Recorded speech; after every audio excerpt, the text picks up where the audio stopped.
All right, guys, welcome to our very first Sydney Kings-based podcast.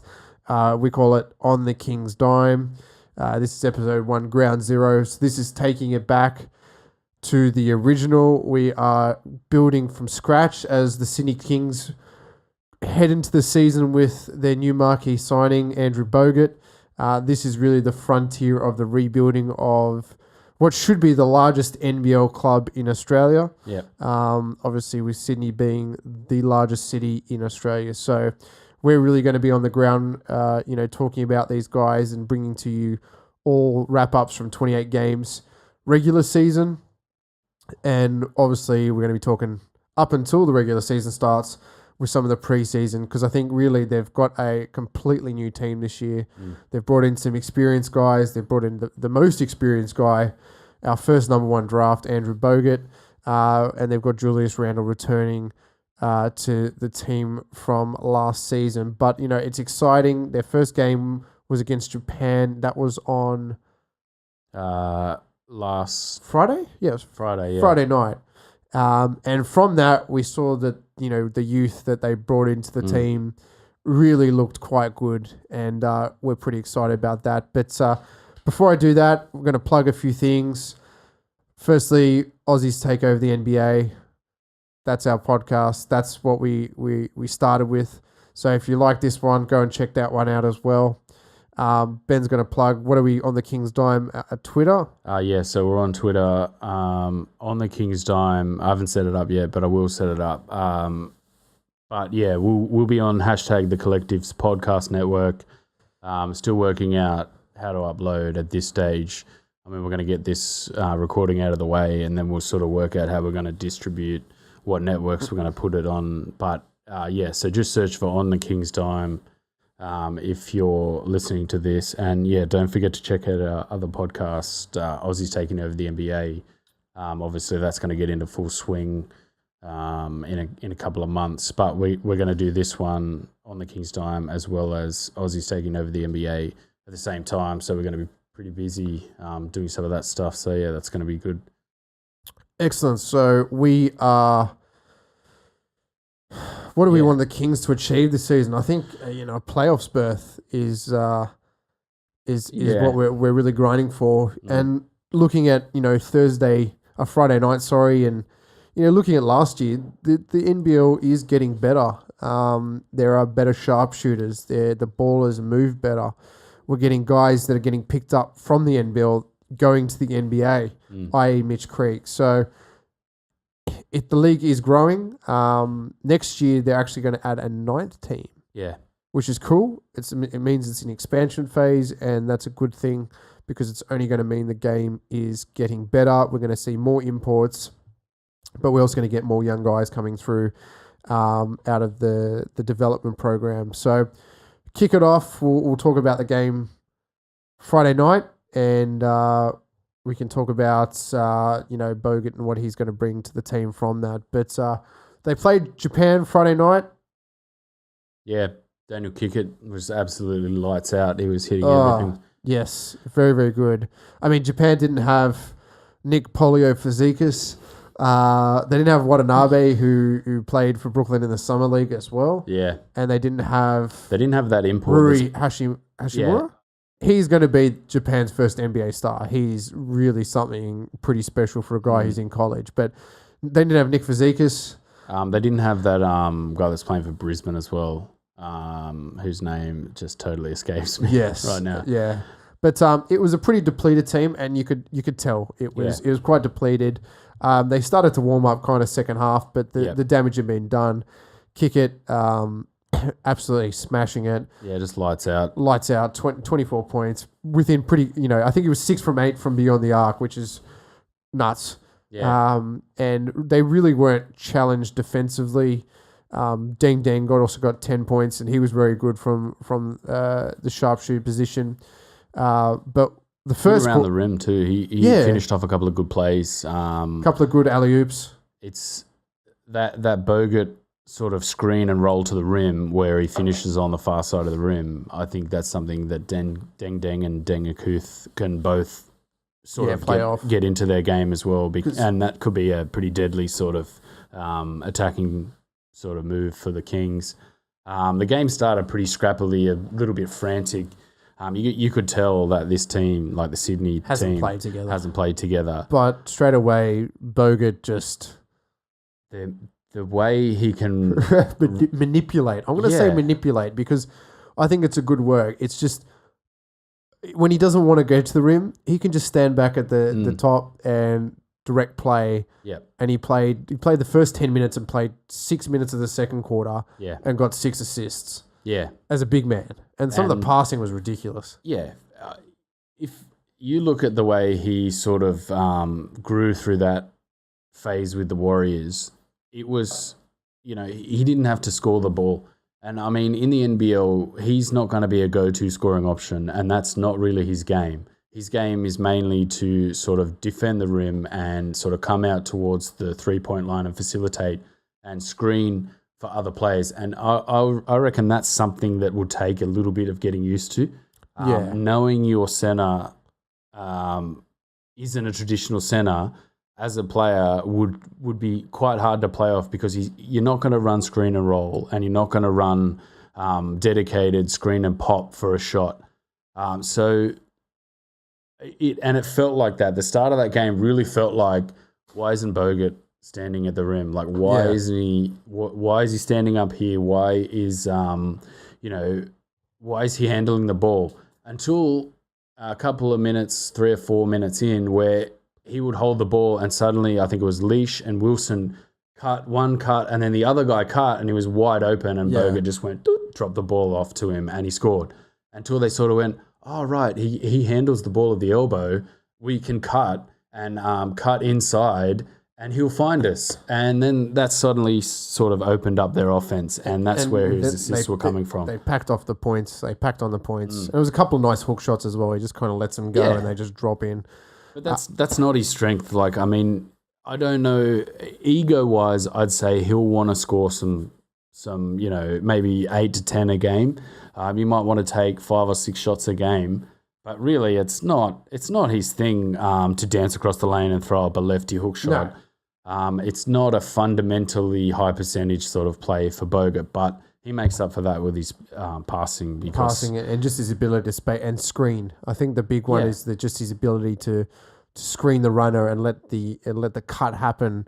I mean, just Japan dropping the ball off as well. I think he dropped one off for Deng to dunk, and he was his ability to hold the ball and screen for people. It's fantastic, and it's something that is very subtle and it's not very utilized even in the NBA and stuff like that. No, it's not utilized at all. But again, he's 7 foot 7'1"? Yeah, and a big solid dude. And there's no one really in the NBL his size at all. I don't know if there is. Yeah, no. Well, I mean, there might be someone who's a 7-footer, but not. I think Deng Akuth 6'11", nearly 7 foot, but. He's not going to get through Bogut. With Bogut's ability to pass and facilitate in the offense, I don't think there's another player in the NBL that can do that. No. I mean, if we take it all the way back, you and I think, went to a game 2 years ago. I'm pretty sure it was the Hawks, and we beat the Hawks by... That was some Kevin Lish, just like magicianship. Some magic, yeah. Then obviously... Last season was a bit of a disaster. There was a few injuries. Leash, I think, only played 15 games and got injured. Yeah. So I wonder, coming from last season where they got absolutely destroyed, I wonder if cleaning house and bringing in a player like Bogut will sort of... They'll grow as a team quickly because of how good he is. Yeah. And I think they got their experience. They got Kickett, they got Newley. And then they just went, right, we just want young guys. Yeah. So Adnan, Wilson, Akuth. Yeah. These guys, even Deng to a certain extent, good, Wilson and Adnan. Adnan just coming off a really, really good season in the New Zealand League. I think he won MVP for that league as well. So really good young talent, can shoot the ball, cuts well, and is quick. Yeah.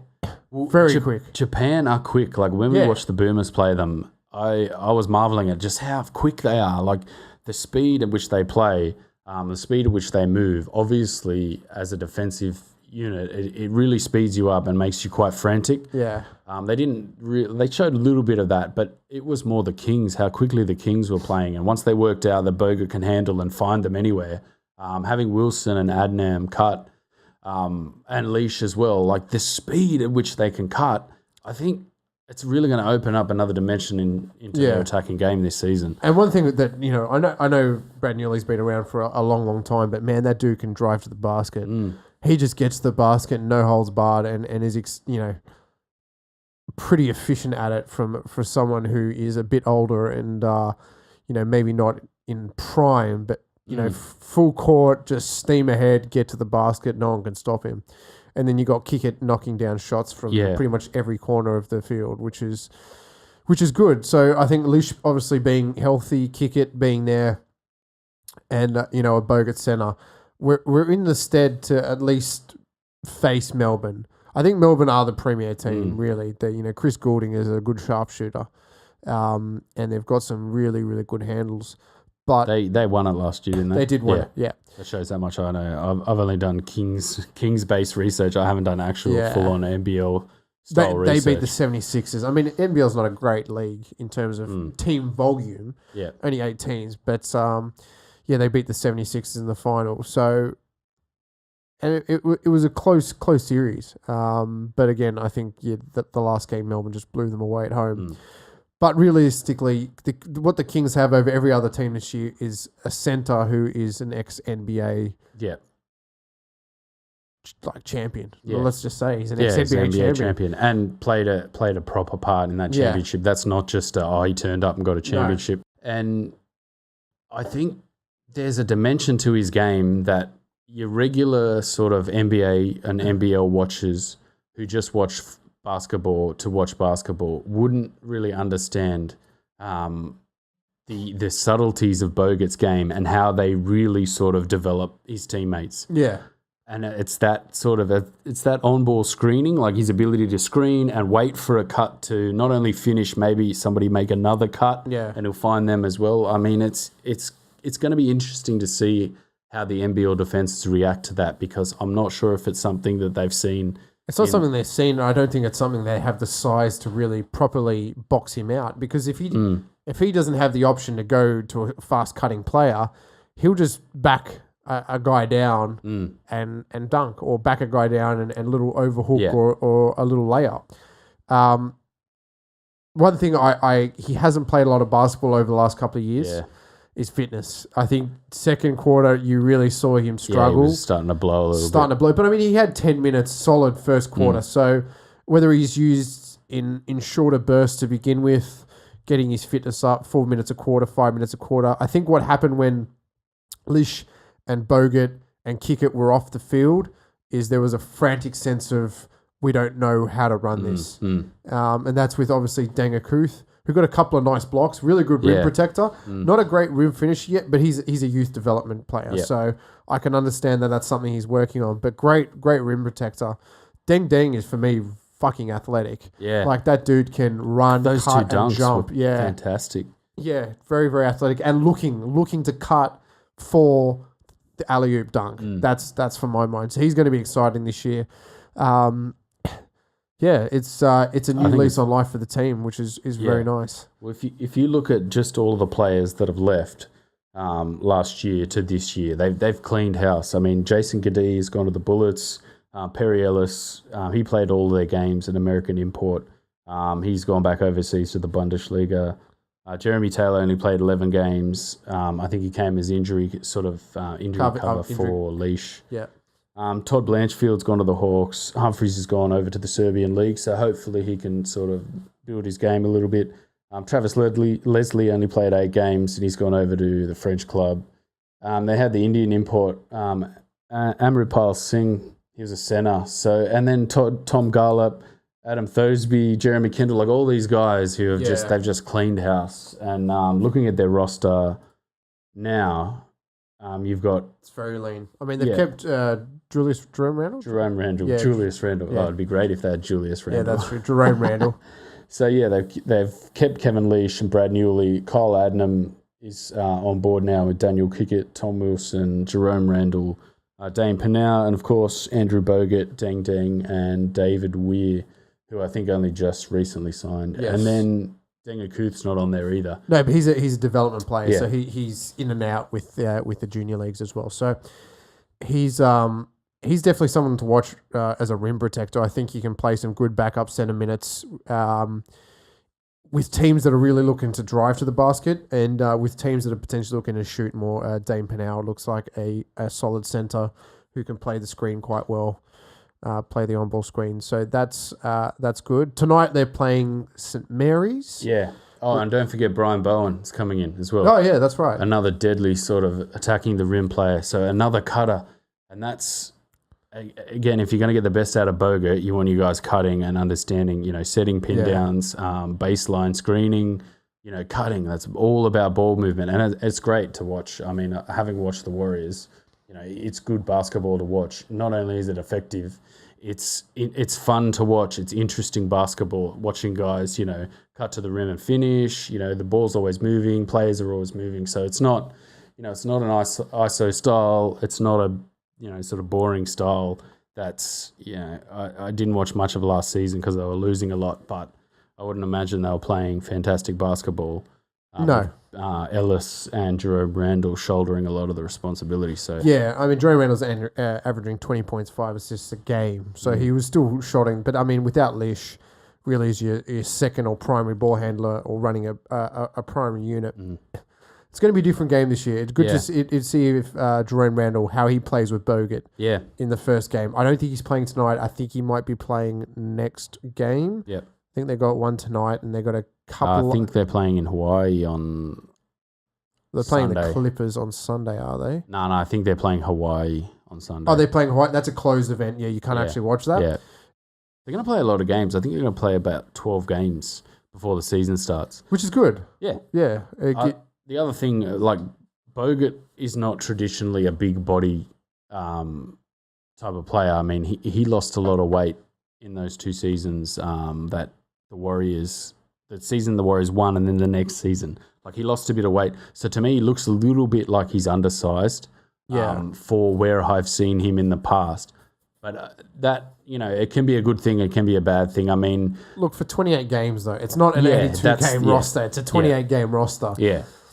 That's the big thing. So touch wood, I really hope he stays fit, man, because he's such an exciting player to watch. It's not a hectic schedule. I think the most they'll play in a week is twice. Yeah. Which is...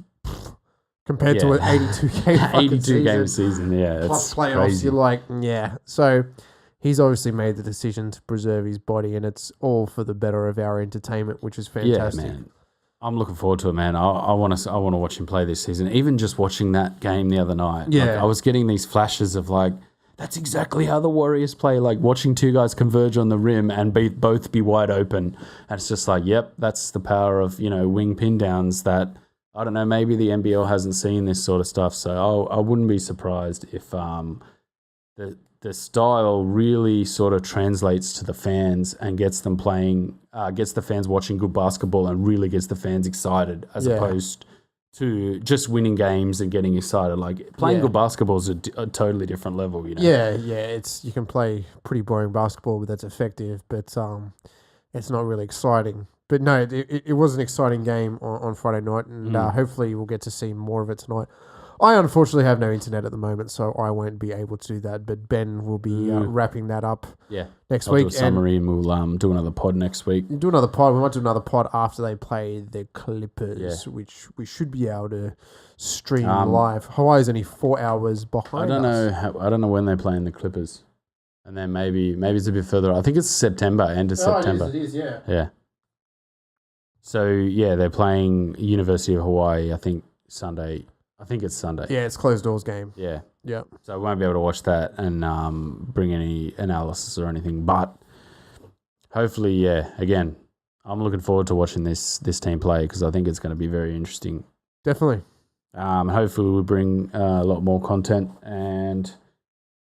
hopefully it's a good season. We'll try and go to most of the games as well and watch and, bring some live entertainment sort of stuff. Maybe we'll work on some different things and, try and get ourselves out there and Get people involved. Yeah. Get people loving the Kings again. I mean, these were the team of the 90s. And after last season, it was a disaster. Yeah, a bit of a disaster. But I think that's the beauty of bringing really an NBA superstar back home and getting some young talent out of the Summer League as well.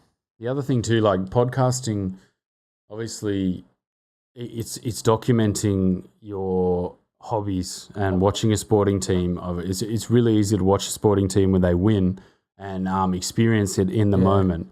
But it's a different thing watching a sport or a team and then documenting how you feel about it with other people. Like it's something I've never really done before in my life. Yeah.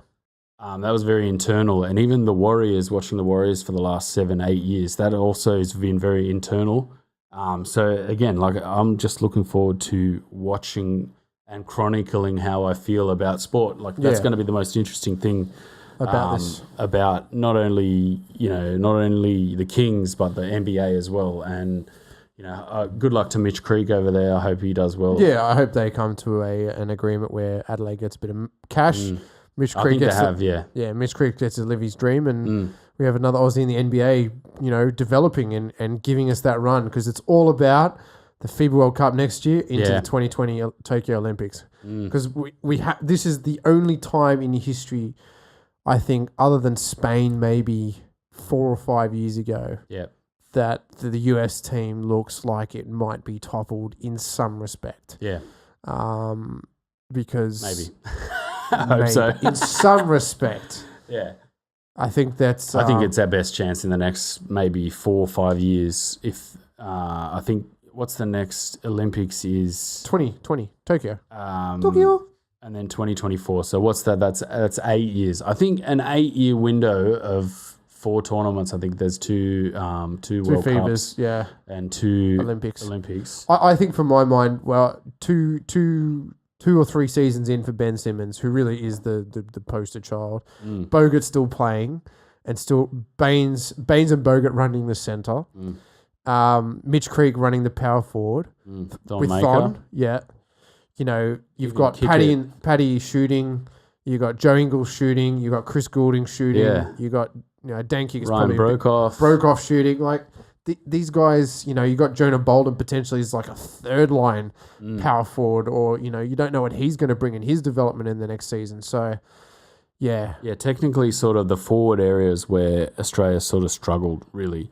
We're pretty good at producing guards and players who are quite solid in defense and solid on the ball, but it's really those active forwards like Thonmaker and Bolden and that, where we've really struggled to fill out the team, as opposed to just have one guy and hope he gets hot and wins you a game sort of thing. I think we've got a real sort of team structure now to make a real good go at the next World Cup as well as the Olympics. So, and that's in Tokyo, as you say. Yeah, that is in Tokyo. But a couple of Boomers games coming up, which will bring you to Mitch Creek has been called for that team, so that'll be on Aussies Taking Over the NBA podcast. We'll bring all the wrap up of those Boomers games. But yeah, man, let's wrap this up, and we'll see you for episode 2 sometime next week after they've played a couple of games. Yeah, no worries. Take it easy, everyone. Thanks for listening. Bye.